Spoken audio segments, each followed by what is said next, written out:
고대인 여러분 안녕하세요. KUBS와 총장선거 대응위원회가 주관하는 제21대 총장선거 방송의 사회를 맡은 고려대학교 교육방송국의 보도부장 유혜원입니다. 이번 총장선거 방송은 크게 두 가지 파트로 구성됩니다. 1부에서는 후보자들의 비전을 들어볼 수 있는 공통질문과 각 후보자들의 공약에 맞춰 준비한 개별 질문에 대한 답변을 들어보겠습니다. 그럼 지금부터 1부 스피크 투 KU, 당신의 고려대학교에 말해주세요를 시작하겠습니다. 박종훈 후보자님 그리고 송형훈 중앙비상대책위원회 회장님 자리해 주셨습니다. 네, 반갑습니다. 네. 1부 인터뷰는 크게 두 가지 순서로 나뉩니다.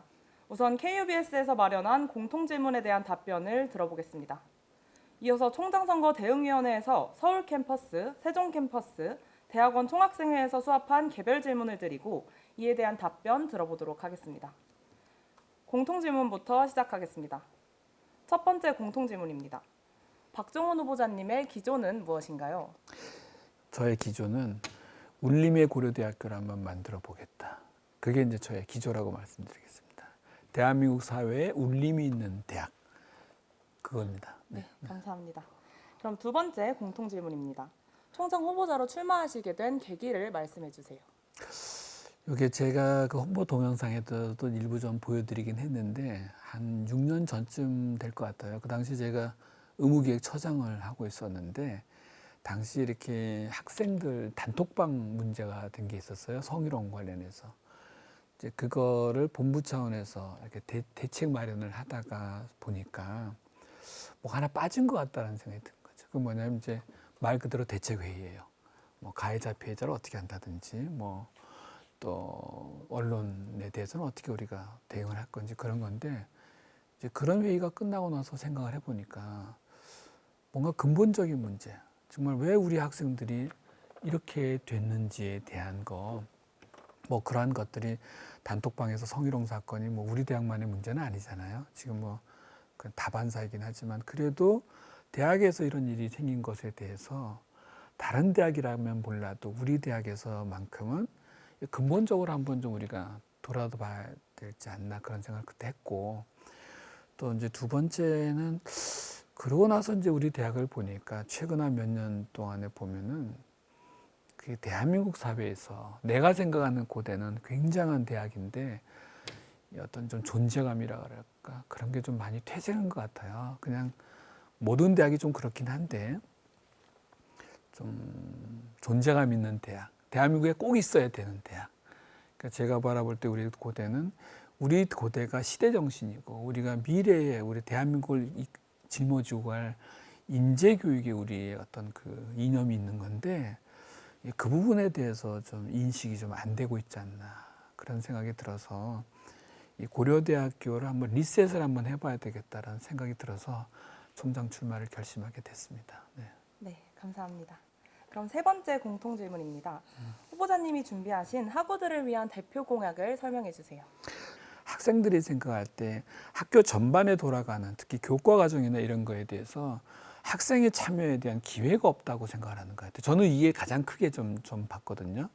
그래서 그 부분에 대해서는 기존에 이미 뭐 어떤 제도도 있고 운영위원회도 있고 다 있는데 실질적으로는 한 번도 제대로 된 그게 없다라는 얘기를 하셔서 좀 약간 좀 의외였고 왜냐하면 없던 것도 새로 만들어서 학생들을 좀 참여시켜야 될 그런 판국에 있는 제도도 활용이 안 됐다는 거에 대해서 좀 의아했었고 그래서 첫 번째 제가 드리고 싶은 공약은 제가 만약에 총장이 되면은 정말 이게 빈말이 아니라 학생회와 함께 굉장히 많은 일들을 논의해보고 싶다는 생각을 진심으로 갖고 있고요. 그다음에 이제 두 번째는 학생들이 이제 고민하는 게 이거는 이제 학생들만의 고민은 아닙니다. 그 모든 교수님들의 고민이기도 한데 지금 공간이 너무 많이 부족하거든요. 특히 이제 우리 제2전경대 문과대 그런 공간도 없고 저쪽에 또 자연계 캠퍼스로 가면 거기서 좀 문제가 있고 뭐 모든 것에 그런 공간의 문제를 어떻게 좀 해결할 것인가 거기에 대한 또 질문이 있는데 그거는 제가 어떻게든 해결할 겁니다. 결국 공간의 문제 해결이라는 거는 수호권의 보장이거든요. 그거는 공약이라기보다는 사실은 해야만 되는 일이라고 저는 생각을 하고 그다음에 이제 세 번째가 기숙사 문제. 이 부분도 굉장히 좀 첨예한 문제인데 이거는 이 모든 거는 결국 의지의 문제 같다.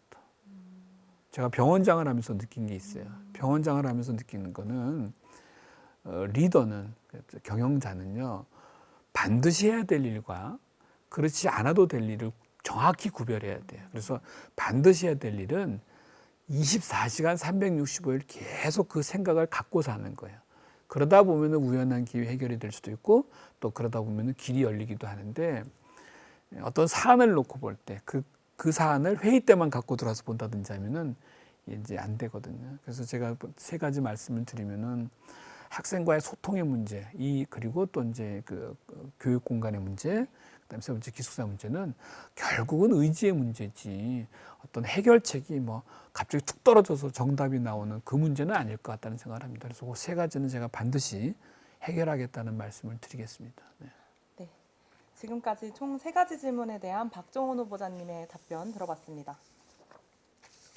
마지막 한 가지 공통 질문은 총장선거 대응위원회의 개별 질문이 모두 마무리된 후에 드리도록 하겠습니다.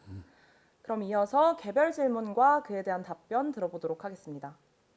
먼저 서울 캠퍼스 총학생회가 준비한 질문입니다. 질문은 총 4개이며 쟁점은 차례로 가치관, 소통, 재정, 그리고 교육입니다. 대학에서 바라보는 학생의 그 존재 이유, 어떻게 바라보느냐는 그 시각은, 학생은 올이에요. 대학에서는 학생을 제외하고 뭐 아무것도 있을 수가 없는 거죠. 아니, 교직원만 있으면 그게 무슨 대학이에요. 대학에는 학생이 올이라고 저는 생각하는 게 전부입니다. 이게. 그리고 우리의 미래이기도 하고. 그래서 저는 학생의 가치, 뭐 또 존재 이유라 그럴까, 어떻게 생각하느냐, 학생이 전부다, 그렇게 생각을 하고 있습니다. 네. 아까 그 2번부터 제가 더 심각하다고 했잖아요. 질문의 순서는 1, 2, 3인데 제가 크게 받아들인 거는 2번, 소통의 문제거든요. 그리고 이거는 학생을 어떻게 바라볼 것이냐는 집행부의 그 관점의 그 문제이기도 한데, 아까 얘기한 무슨 그 제도, 교육 과정에 대한 함께하는 그런 제도는 좀 반드시 그건 할 겁니다. 그건 총장이 직접 그거 챙겨서, 그거는 뭐 걱정하지 않으셔도 됩니다. 이게 법제화라는 말씀을 하셨는데, 그 법제화라고 주장하시는 거는 너무 안 되니까 법으로라도 만들자, 그 뜻인데, 사실은 법으로 만들어 놓고도 안 지킬 수도 있는 거거든요. 이거는 의지의 문제라고 생각하고, 제 스스로가 좀 전에 말씀드렸다시피 학생이 모든 것이거든요. 그래서 그 부분에 대해서 저는 좀 기존의 우리 대학의 운영은 좀 교수 중심이 아니었나라는 그런 좀 생각을 해봐서, 2번째 이제 그 건물 신축 문제는 제가 파악을 해보니까 이미 어느 정도의 그 시드머니, 그 시작을 할 수 있는 정도의 돈은 거쳤습니다. 근데 기존에 계속 어떤 방식이냐면, 이건 고려대학교의 아주 전통적인 방식이긴 한데, 우리는 돈이 다 모여야 건설을 시작해요. 돈이 다 모여야 돼. 근데 돈이 모일 수 있는 거는, 과거 같으면은 재정이 좀 어느 정도 여유가 있었기 때문에 그 재정에서 이렇게 몇 년 동안의 예산을 빼올 수가 있었는데, 뭐 아시다시피 그 등록금 인상이 14년째 안 되고, 그다음에 팬데믹으로 아주 직격탄을 맞으면서 대학 재정이 완전히 고갈이 났다는 거죠. 좀 굉장히 심각합니다, 우리 재정이. 그러면 그 기부금으로 할 거냐? 기부금 안 돼요. 지금 다들 아시겠지만 또 지금서부터 경제가 너무 안 좋아지기 때문에 제가 볼 때는 한 3년 정도는 우리 기부금 기대하기 좀 어렵습니다. 그럼 어떻게 할 거냐? 저는 기부금에 의한 건설, 그 건물 신축, 거기서부터 시작해서 기부금에 의존하는 대학 경영의 시대는 이제 아니다라고 생각을 하고요. 그 시드머니 정도를 파악해가지고 그 시드머니 정도로 일단 공사를 시작하는 것을 저는 계획하고 싶고, 그 이후에 추가적으로 들어가는 돈에 대해서는 제일 중요한 거는 수익 사업을 상당히 늘려나가는 방법이 하나가 있고, 그것마저도 안 되게 되면은요, 이제는 대학에서 대출을 받아가지고 짓는 방식도 저는 나쁘지 않다고 생각합니다. 왜 그러냐면요, 이게 돈이 다 모일 때까지 기다리게 되면은요, 이 건설 비용이 나중에 어마어마하게 늘어나게 되고, 그 기간 동안에 있는 기회비용, 우리 학생들이 교육을 제대로 못 받고 우리 교수님들이 연구 공간이 없어서 발생하는 그 기회비용이 어마어마해요. 그래서 이 건물을 짓는 것이 반드시 필요하다라는 결정이 내려지고 나면은 그 다음서부터는 감당할 수 있는 범위 내에서 수단과 방법을 가리지 않고 지어야 되는 거예요. 기숙사 문제는 저는 어떻게 해결하려고 하냐면 벌써 십수년 전서부터 우리가 부지도 있는데도 불구하고 지역 주민들의 반대에 의해서 이걸 못 짓고 있잖아요. 이거는 제가 정치적으로 해결할 겁니다. 그것을 보게 되면은 이제 구청장이 허가를 계속 지금 미루고 있는 거거든요. 구청장은 이 선거에 의해서 당선되는 사람이기 때문에 지역 주민들과의 마찰을 원치 않는 거예요. 그러나 우리 땅에 우리가 짓겠다고 하는 건 법적으로 보장된 것인데 구청에서 그 법적으로 보장된 우리의 권리를 지금 지켜주지 않고 있는 거예요. 그렇게 되면 우리도 정치적으로 할 수 있는 게 뭐냐면은 저 구청장이 지역에서는 지역 주민들 몇몇으로부터는 인정받을지 몰라도 저 당에서 공천을 못 받게끔 제가 할 거예요. 만약에 그것마저도 안 된다고 하면은 예전서부터 나왔던 방식이긴 한데 이 지역에 있는 우리 어떤 그저 먼저 하숙하시는 그런 분들과 한번 제가 좀 간담회를 통해 가지고 제일 좋은 방식은 우리가 갖고 있는 토지에 어떤 식으로든 간에 기숙사를 짓겠다라는 게 제 방식입니다. 저 이거 해결하려고 여의도군, 서울시군 다 쫓아다닐 겁니다. 제가 얘기하는 KU 산단 펀드는요, 기부금에 의해서 조성되는 펀드가 아닙니다. 그게 무슨 말이냐면은 지금 KU 산단 산하에 제가 기업을 굉장히 많이 만들어내려고 하거든요. 그 가운데는 외부로부터 수백억, 수천억을 받을 수 있는 그 기업들이 있어요. 센터가 있고. 거기서 조성된 수천억 원의 돈 가운데 10 내지 20%를 출연해서 펀드를 만들겠다는 겁니다. 그러니까 우리가 스스로 발굴해서 펀드를 만들겠다는 거지 그 펀드가 교우들의 기부금에 의해서 만들겠다는 펀드가 아닙니다. 그러니까 그건 수익 사업을 우리가 직접 일으켜서 그 수익 사업에서 발생되는 수익금의 일부를 펀드로 돌려서 그 펀드를 가지고서 다시 제2의 창업을 유발하겠다는 그 의미가 돼 있고, 바이오헬스 홀딩스는 의료원이 갖고 있는 무궁무진한 자산이 있어요. 의료와 관련된 거.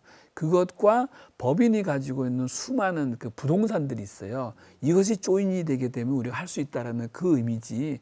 저는 절대로 지금 얘기하는 펀드, 바이오헬스 홀딩스 이것들이 교우들의 기부금에 의하지는 절대 않습니다. 그건 좀 완전히 다른 얘기입니다. 네.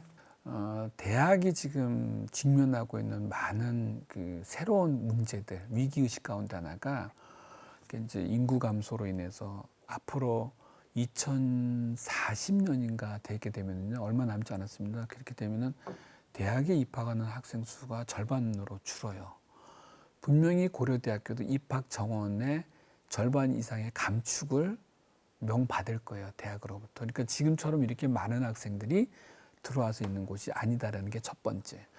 그다음에 이제 최근에 어떤 교육의 트렌드를 보게 되면은 과거 같지가 않아요. 과거에는 뭐 수학과로 들어가서 수학과 속에서 교수님들께 배우고 이렇게 끝났는데, 이제 그런 대학의 문화는 이제 우리나라에서도 점차 없어져가는 문화가 될 것 같고, 지금은 어느 이제 학과로 대학을 들어와서 그 학과 속에서 졸업하는 그 패턴에서 넘어가서 대학을 고려대학교로 입학을 해가지고 그 고려대학 안에서 내가 요런 전공을 하고 나가는 것. 내가 입학은 했지만 그 지금 이제 하고 있는 게 자유전공학부가 약간 좀 그런 모습을 띠고 있는데, 그런 식으로 지금 이게 트렌드가 패러다임이 지금 변화되고 있거든요.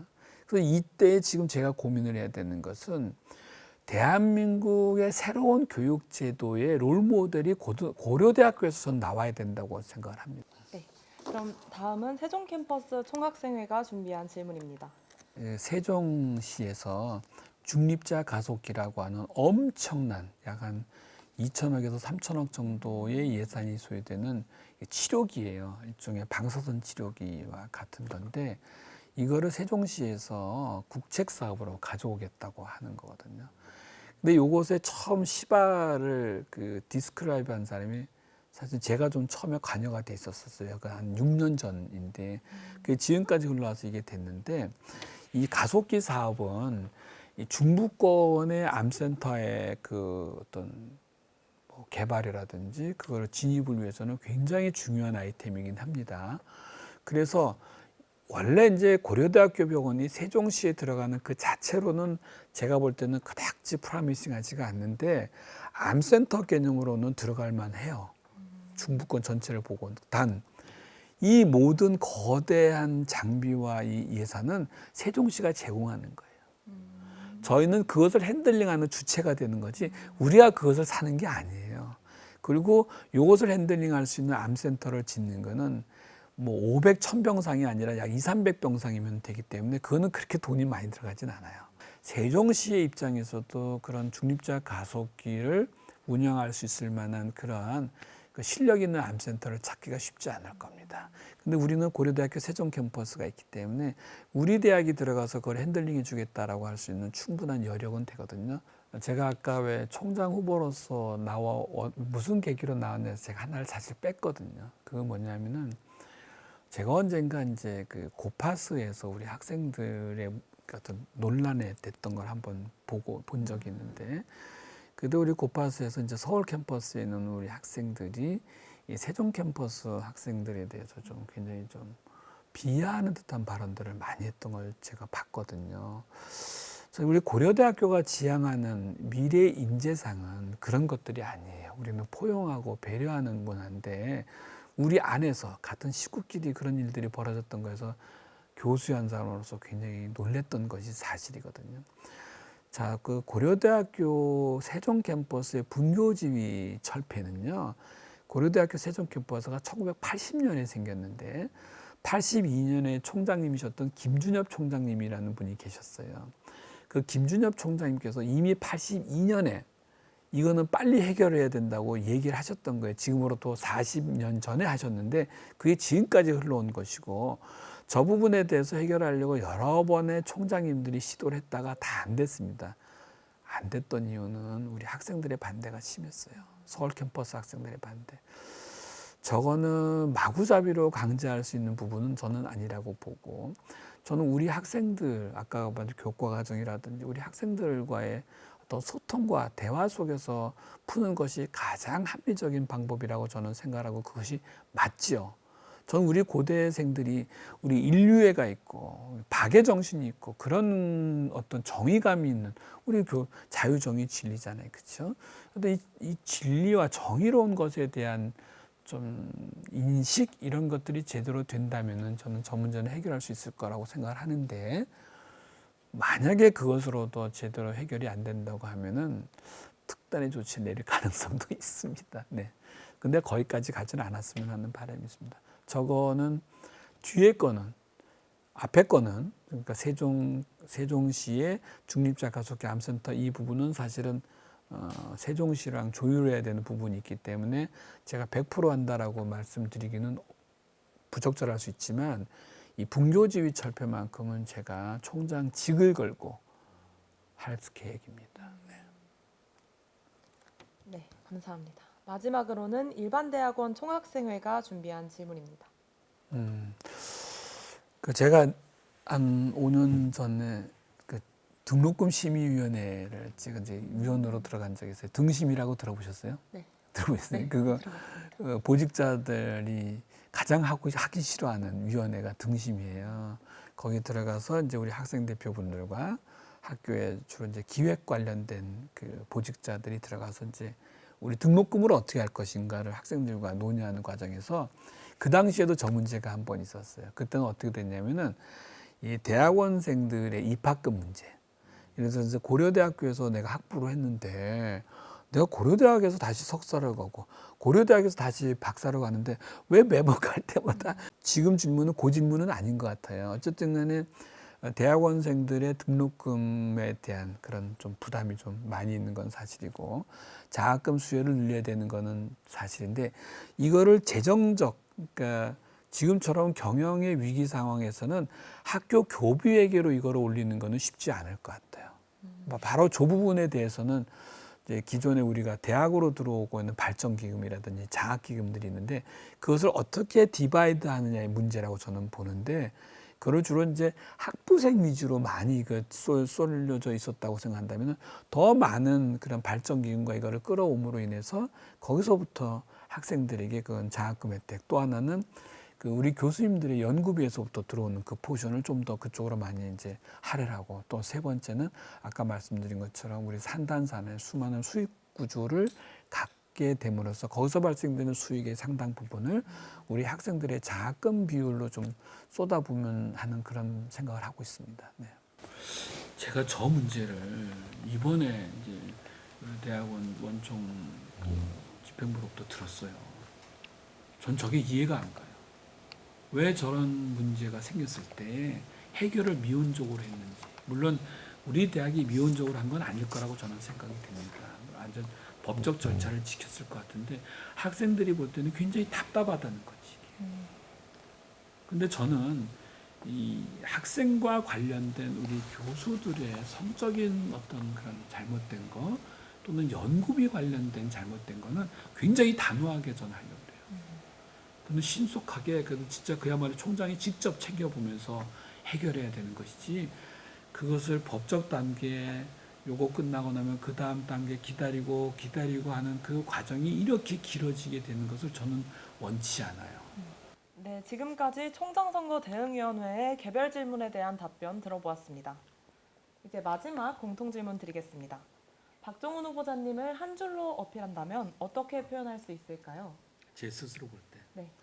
제 스스로 본다면은 이 고려대학의 위기를 극복할 그런 그 경영 철학이 있는 후보다 이렇게 말씀을 드리고 싶습니다. 한 줄로 얘기합니다. 네, 감사합니다. 이상으로 제21대 총장선거 방송 1부는 여기서 마치겠습니다. 2부에서는 공적인 자리에서는 미처 확인해 볼 수 없었던 각 후보자분들의 성격, 가치관, 비전 등을 보여드리는 인터뷰 준비했습니다. KUBS가 마련한 방송이 오는 7일에 진행되는 학생 전체 투표를 앞둔 학우분들에게 도움이 되기를 바랍니다. 시청해주신 고대인 여러분 감사합니다. 네.